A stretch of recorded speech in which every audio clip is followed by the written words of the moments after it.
Buenas tardes amigos, ¿cómo están? Te saluda Magali Flores, quien te da la bienvenida a Salud en Línea. Hoy, como todos los lunes, miércoles y viernes, te llevamos temas importantes para el cuidado de tu salud y de todos en casa. Hoy día vamos a hablar de un tema típico de la época de verano, golpe de calor. Qué tan importante es tener cuidado con el calor en esta época del año, más aún si estamos iniciando un febrero demasiado caluroso con temperaturas altísimas. Para eso nos acompaña esta tarde el doctor Jesús Alonso, médico especialista en medicina familiar de Clínica Santa Beatriz. ¿Cómo estás, Jesús? Un gusto tenerte en el programa. Muchas gracias, Magali, por la invitación y nuevamente dirigiéndonos a tu público en esta oportunidad hablando sobre el tema de golpe de calor. Gustoso de poder resolver algunas dudas, algunas preguntas y sobre todo dar las recomendaciones necesarias a la población para que puedan contrarrestar este efecto del calor en el organismo y así mantenerse sanos. Cuéntanos un poquito qué es el golpe de calor. ¿Hay diferencias entre golpe de calor e insolación? Bueno, el golpe de calor es el efecto que va a tener el medio ambiente, en este caso el ambiente caluroso o cualquier fuente de calor, el efecto que puede tener en nuestro organismo. Pero no es cualquier efecto como una simple insolación, sino el golpe de calor va a alterar algunas funciones elementales o funciones vitales en la persona que se ve afectada.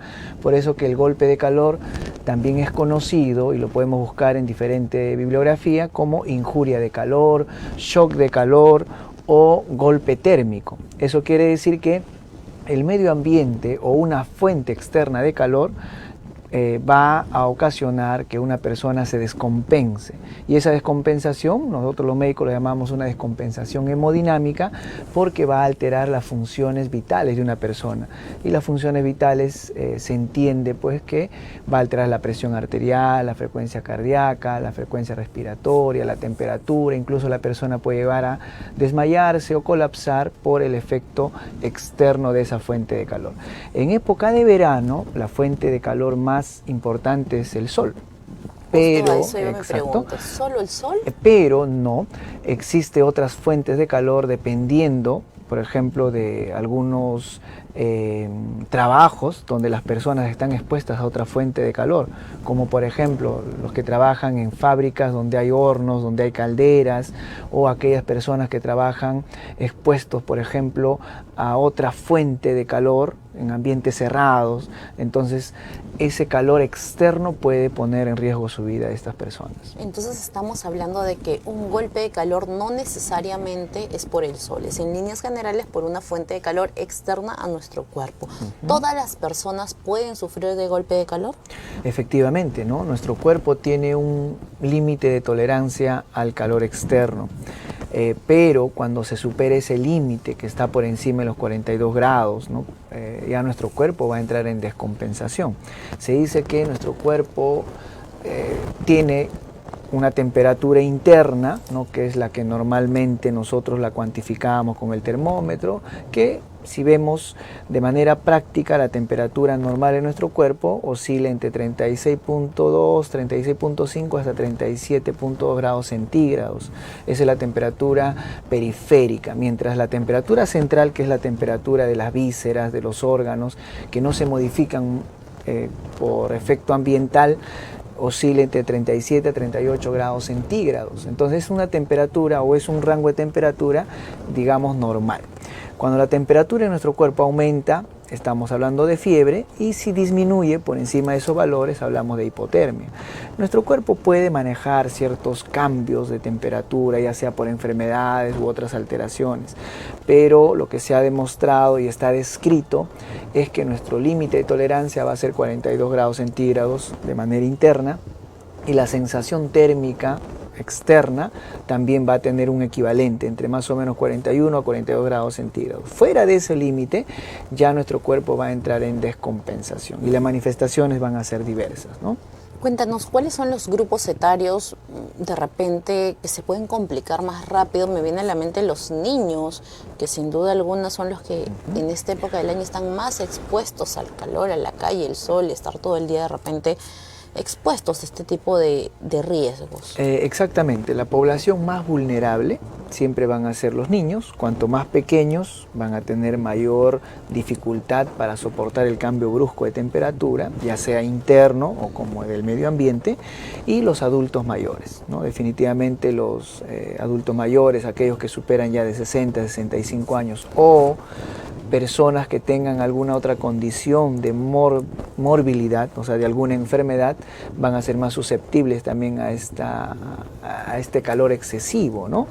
Definitivamente, como lo habíamos dicho al inicio, el efecto del calor ambiental, el efecto del sol en determinadas horas y exponerse directamente por un tiempo prolongado es lo que puede generar este golpe de calor. El otro grupo de población que está en riesgo, y a veces no lo medimos y no se les informa adecuadamente, son aquellas, por ejemplo, deportistas extremos que a veces se exponen a hacer actividad física.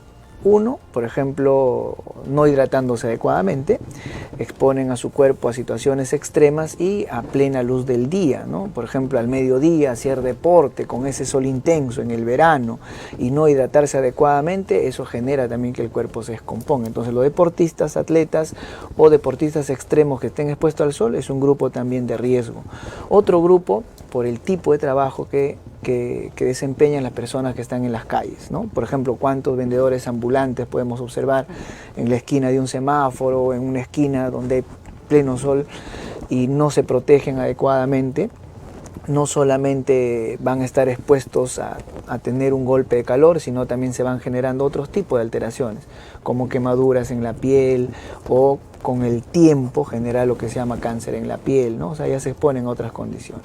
Aquellas personas que de repente están embarazadas y de por sí el embarazo te genera un calor interno insoportable y están a puertas de dar a luz, ¿cuáles son los cuidados de repente para evitar este problema de golpe de calor que debe tener la gestante en estas? Imagínate, estás entre tu semana 37 y tu semana 40 y te toca el febrero intenso. ¿Cómo cuidarnos? Sí, efectivamente, mira, y lo has esquematizado muy bien. Las gestantes también son un grupo vulnerable, no solamente para el golpe de calor, sino para cualquier otra alteración, ¿no? Porque de por sí su cuerpo se está adaptando a un proceso que de por sí va a ocasionar múltiples cambios en su cuerpo. Y definitivamente, ¿qué cuidados puede tener una gestante en esa condición? Uno, hidratarse adecuadamente. Eso es lo principal, ¿no? Y para toda la población en general, hidratación adecuada. Segundo, protegerse, estar bajo la sombra o en ambientes ventilados, ¿no? Que si está en la casa, en ambientes con ventanas abiertas, o si pueden utilizar ventiladores externos también. Evitar, por ejemplo, en las gestantes, y ellas deben de tener la prioridad, en lugares públicos donde haya mucho hacinamiento. Imagínense un microbús tipo metropolitano al mediodía, en todo el tráfico, el calor debe ser, la sensación térmica en ese espacio cerrado, y si tiene las ventanas cerradas, ¿no? Debe ser insoportable, y mucho más para una gestante. De igual manera, en edificios públicos donde haya mucha aglomeración de gente, el uso de ascensores debe ser con mucho cuidado, porque muy pocos ascensores pueden tener ventilación o aire acondicionado, pero imagínense con 10 o 15 personas en el tope de su capacidad, una gestante en esa condición se le debe la prioridad para poder evitar que se pueda complicar. Y ya en los ambientes hospitalarios, de igual manera, tomar las precauciones para que la gestante esté debidamente atendida, ¿no? Y evitar que por un simple efecto del calor externo pueda ser una complicación. Al hablar de gestantes viene a mi mente el recién nacido, ¿no? Que sin duda alguna es un niño pequeño que está recién llegadito al mundo. ¿Cómo cuidarlo? Porque muchas veces decimos, hay que abrigar al niño, es pequeñito, pero Dios, estamos con temperaturas altísimas. ¿Qué cuidados tener para evitar justamente llegar al otro extremo, ¿no? De repente lo sobreabrigamos y vamos a generar un calor externo más de lo debido. Claro, en los recién nacidos o los neonatos, ellos, por ejemplo, tienen un proceso de adaptación. El termorregulador de la temperatura en nuestro cuerpo está a nivel del hipotálamo, o sea, a nivel del cerebro, para que lo entienda nuestra población. Y en los recién nacidos ese hipotálamo es inmaduro todavía, ¿no? Por eso que no va a ser capaz de regular los cambios bruscos de temperatura, tanto internos como externos. Entonces al neonato el máximo cuidado, siempre la mamá tiene que estar observando. Para eso los pediatras siempre le dicen, ¿no? Le informan cuáles son los signos de alarma para que ella esté atenta. Y en esta época de verano usar la ropa lo más ligero posible, claro que siempre cubra la piel, pero hay material que no es sintético, ¿no? Hay material que no es tan tosco para ellos. De igual manera usar los ambientes debidamente ventilados. Si están en la casa, por ejemplo, que no acumulen cosas cerca al recién nacido, ¿no? Que el ambiente sea lo más limpio y también abierto posible. Ya en época o en horas de la tarde, en horas de la noche, donde baja un poco la temperatura, es bueno sí cerrar las corrientes de aire, porque los recién nacidos son muy sensibles a las corrientes bruscas de aire. Entonces cerrar un poco las ventanas o evitar que ya le dé directamente el aire. Ahora, por ejemplo, el uso de aire acondicionado o ventiladores cerca a un recién nacido definitivamente no es lo más recomendable. No es lo más recomendable. Entonces lo más natural es mejor, pero sí que el ambiente sea debidamente ventilado. Excelente tus recomendaciones, Jesús. ¿Cuáles serían de repente los signos de alarma para una persona en general que deba tener en cuenta para no llegar al golpe de calor? Muy bien, nuestro cuerpo nos va avisando. Generalmente cuando una persona ya empieza a tener mucho fastidio o sofoco, ¿no? Como dices, me incomoda el calor, o va teniendo, por ejemplo, taquicardia, lo que significa latidos rápidos del corazón, o la frecuencia respiratoria aumenta, ¿no? Uno va respirando rápido, sin haber hecho actividad física, sin haber hecho movimiento, está respirando rápido, o siente como una sensación de mareos o pesadez en la cabeza. Son signos obviamente relacionados a un ambiente de calor. Si es que estos síntomas que estoy mencionando o estos signos aparecen en condiciones en las cuales no hay fuente de calor, se debe a otra causa. Pero acá lo principal para hablar de golpe de calor es que debe haber la fuente de calor externa que puede estar ocasionando este problema, ¿no? Ya sea, por ejemplo, exposición solar a plena, normalmente la exposición solar, el calor intenso en épocas de verano y en otras épocas se considera que es con más intensidad entre las 10 de la mañana hasta las 4 de la tarde. Normalmente en verano puede ser antes, desde las 9 hasta las 5 de la tarde, donde el calor es más intenso, incluso la radiación ultravioleta, que es la más dañina para nuestra piel, es más intensa en esos horarios, ¿no?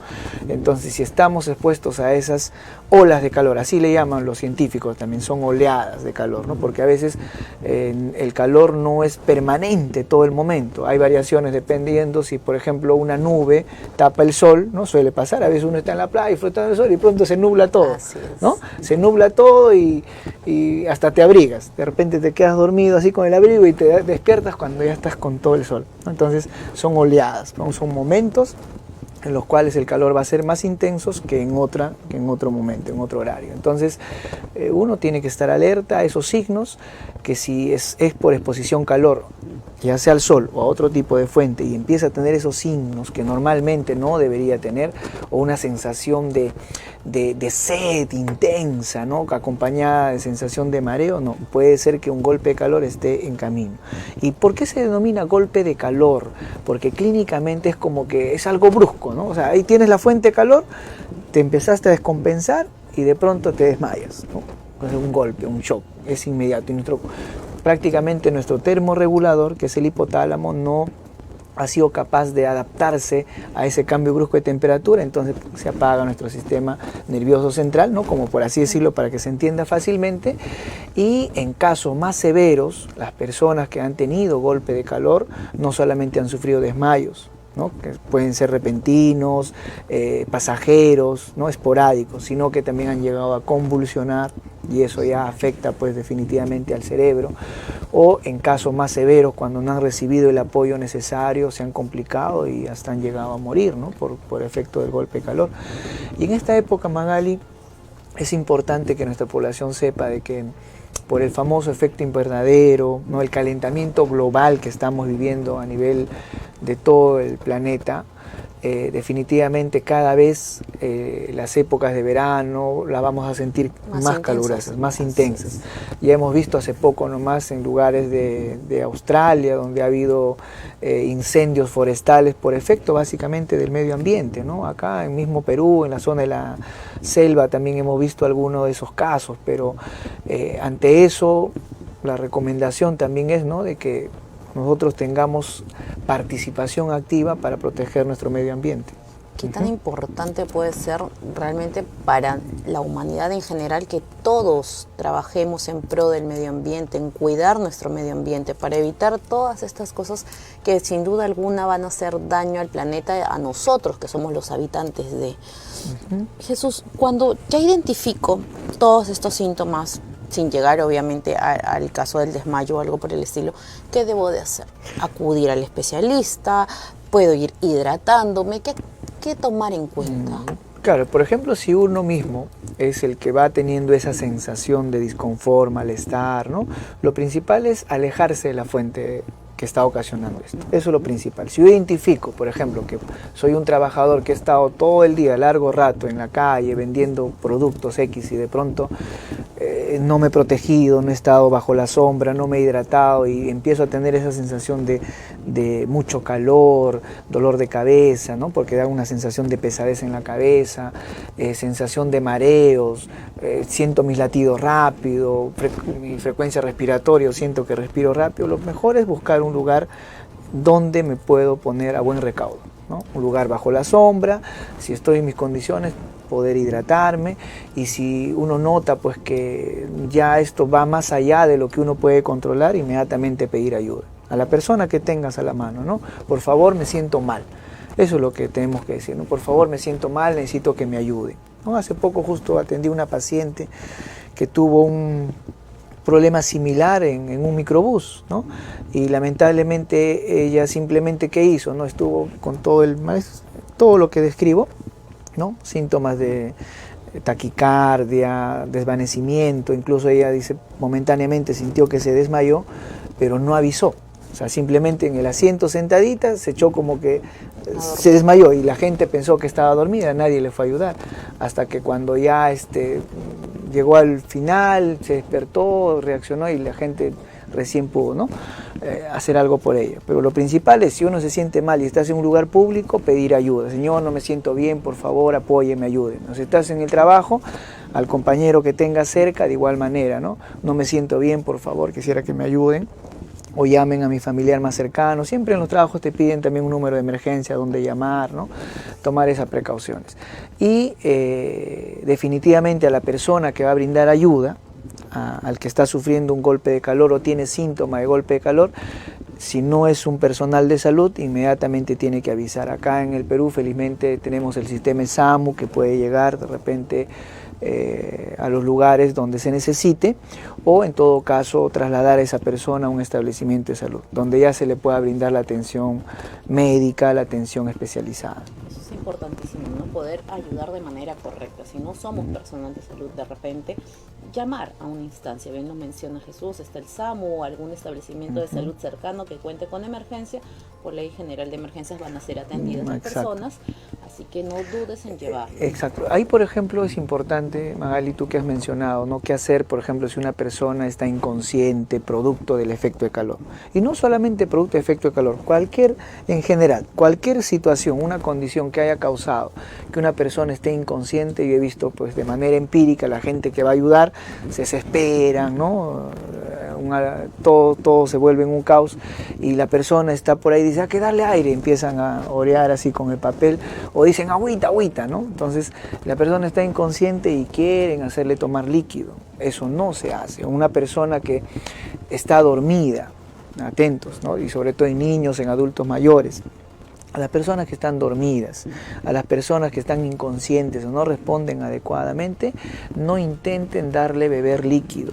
Porque al beber líquido, al darle intentar, la persona puede estar inconsciente, no va a ser capaz de deglutir, no va a tener ese efecto exacto. Entonces le dan el líquido y lo que han visto seguramente es de que empieza a toser y dicen, uy, ya está reaccionando. No es que está reaccionando, sino que el líquido, en lugar de ir a la parte digestiva, se mete a la vía respiratoria y es lo que nosotros llamamos como aspiración. Si el paciente se está aspirando y le podemos generar otro problema, bueno, por el ímpetu de querer hacer las cosas, pero es mejor siempre estar informados, ¿no? Jesús, ya para ir terminando, ¿qué tan importante juega la hidratación para evitar los golpes de calor? Es fundamental, es fundamental. Si una persona está bien hidratada, definitivamente va a llevar mejor el efecto dañino que puede tener el calor externo en nuestro cuerpo. Y más aún si por el mismo trabajo, por ejemplo, si una persona está haciendo actividad física, normalmente suda, transpira, pierde líquido. Y si no está bien hidratada y con el calor externo, la descompensación va a ser mayor. Pero si está bien hidratada, va a ser más llevadero, ¿no? Para todo en realidad. Y hablando de hidratación, uno no debe tomar líquido solamente cuando tiene sed. Porque cuando ya se produce la sed, nosotros sabemos que es porque nuestro cuerpo ya nos está pidiendo ayuda, ¿no? La sed ya es como un síntoma, es como que si tuvieras fiebre es porque hay algo que está causando la fiebre. Si tienes dolor es porque algo está causando el dolor. Si tienes sed es porque, uno, has hecho actividad física, estás perdiendo líquido, lo normal, puedes tener sed, pero si tienes sed sin hacer otra actividad que demande esfuerzo físico, es porque estás descompensándote ya. Entonces, si uno toma líquido cuando te acuerdas y que tu cuerpo te pide tengo sed, es porque no es normal, ya hay un desequilibrio. Entonces, por eso que la hidratación debe ser rutinaria, ¿no? Se recomienda, dependiendo también de la edad, dependiendo del peso de la persona, hidratarse adecuadamente, pero así de manera práctica, si son niños, durante el día ir tomando sus vasos pequeños de líquido, sin necesidad de tener sed, y de preferencia agua pura, agua cristalina, transparente, que puede ser agua hervida de la casa o agua mineral que también te venden, y en el trabajo de igual manera. Por eso que ya en instituciones donde hay bastante afluencia de gente, hay pues estos tanques, ¿no?, de agua, donde dispensadores donde no necesitas todavía, como les vuelvo a repetir, tener la sensación de sed para beber líquido. Y una persona adulta y en épocas de verano, con mayor razón, nosotros debemos estar tomando líquido en todo momento, a menos que haya una restricción médica estricta en determinados pacientes, sobre todo en pacientes con enfermedades renales o enfermedades cardíacas, pero en otras condiciones deberíamos tomar líquido de manera rutinaria, de manera permanente. Así es, estimado Jesús, el consumo de agua pura no debe ser exclusividad del momento de sed, debes consumir antes que te dé la sed. Muchísimas gracias por habernos acompañado esta tarde y esto ha sido todo en Salud en Línea. Gracias.